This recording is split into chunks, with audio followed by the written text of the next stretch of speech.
also one of the assessments for grade 11, and I'm going to introduce you guys some kind of like the CCA, the final project. So this part is for the sumo boat competitions, which is like the old CCA have that, and then the teachers like these two will like compete with each other. So for example, this is student one product, and this is student two product. They will compete like this, and this is a lot of like competitions like that during the final CCA. But that is the old one because teacher and student in this lab they do not like competitions a lot. So the teacher they change it to the climbing robots like this.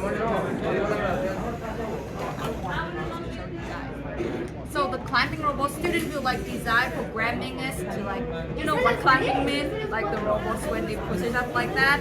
And so during the process when they're making these products, they will have to like record the videos to or presentation, outline the challenging process and accomplishment. And one thing have to notice about here that the robots must adhere to strictly safety guidelines. So there will be no like international sharp edges, no flammables, liquids, and like no weapons. You cannot create weapons in this because this is like when you hurt someone, this is not good, right? And of course, if you have it, you will be like deduct mark, or you can eliminate directly to away from the body. And the purpose of this project